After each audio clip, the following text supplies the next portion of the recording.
I'm here at the famous Theatre Royal in Drury Lane in the heart of London's West End, where a spectacular musical version of The Lord of the Rings is enjoying a successful run.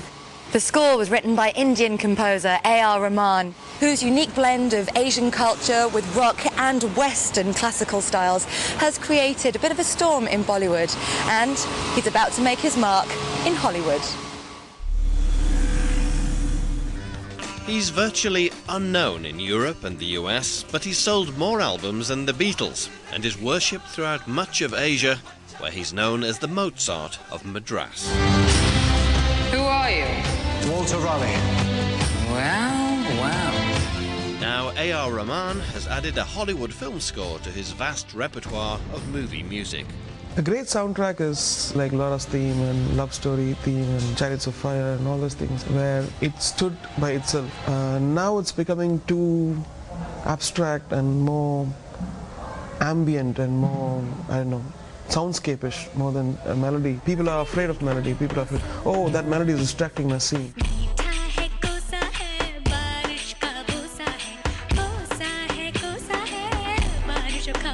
And Indian films is even more greater challenge because you need to be like a Michael Jackson, a John Williams, a Hans Zimmer, and an Indian folk composer, all put together. So they expect finesse and they expect versatility.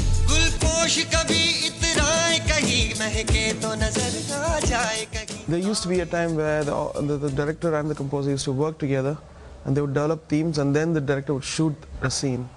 But now the world is becoming so fast that people are finishing the movie, and even before going to a composer, they're putting a temp music.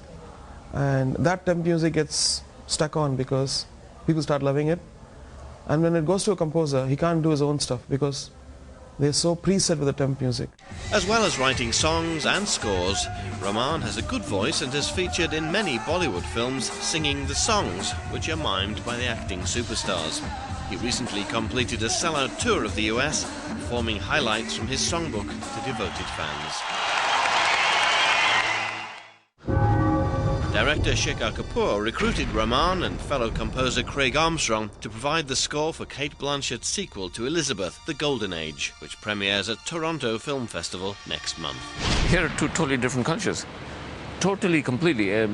Craig Armstrong is strings and heart and you know, like the skies and choir and angels and devils, and A.R. is modern and restless music. And just get them together was very interesting for me to just sit there and see both of them jamming together. They wouldn't talk, they would jam. And in their jamming came out the music. I too can command the wind, sir! I have a hurricane in me that will strip Spain bare! It's terrifying sometimes. When you wake up and you're in Scotland doing music for Golden Age, and suddenly you wake up and doing an Indian superstar film. But I think over the years now, probably getting a balance.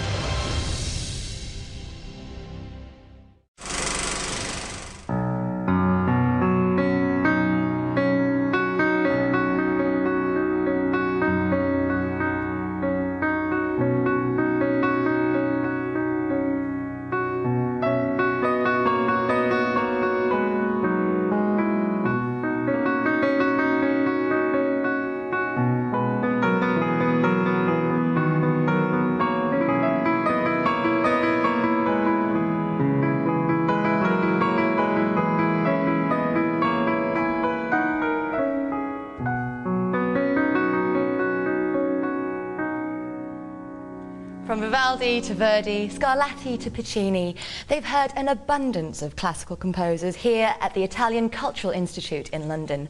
But few have been more prolific than Ennio Morricone, who has 400 film scores to his name.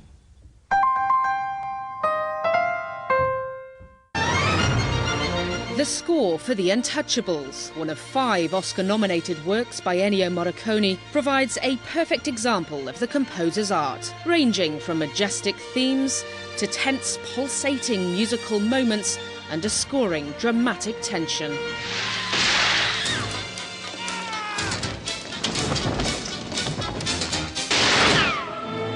Ennio Morricone's lifelong musical mission was rewarded with an honorary Oscar this year.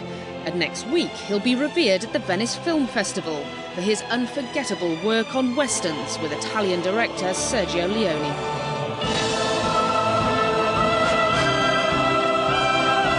Con Leone è stato un bellissimo rapporto.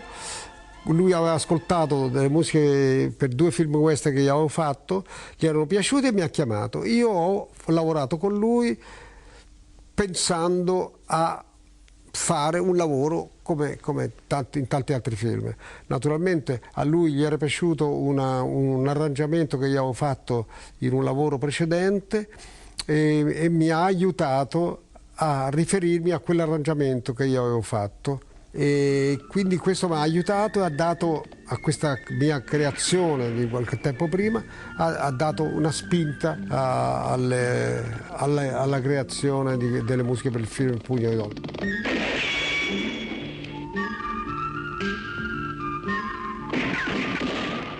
I know that's how Sergio Leone always worked with Ennio Morricone. He always made him write the music first. It gave him the power to hold on a shot because he knew he was going to have decent music to go with it.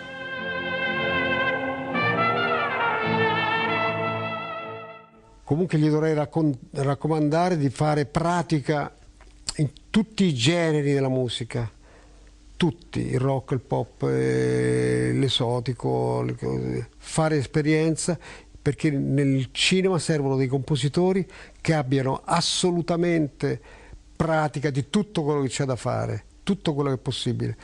Un compositore deve poter scrivere un quartetto d'archi, una sinfonia, una canzone, una cosa brutta, anche perché può servire anche di scrivere una cosa brutta e anche una cosa bellissima, di grande respiro. Il grande maestro Ennio Morricone. I remember as a kid sneaking into the cinema. They were playing Once Upon a Time in the West. And, you know, I heard his music and I knew what I wanted to do.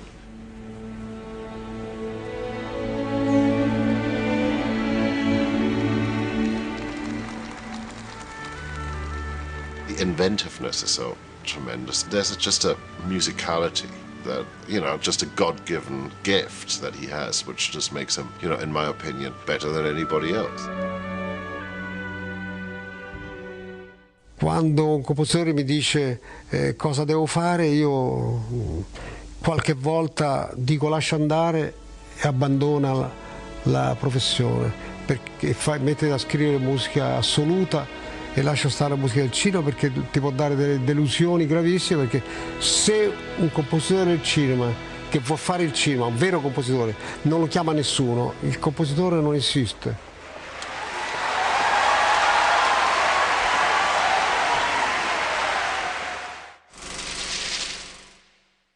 The Italian theme continues after the break when we meet the musical mind behind Gladiator and The Da Vinci Code, and a few others. The Lion King, Pirates of the Caribbean, Madagascar, Thelma and Louise, Rain Man.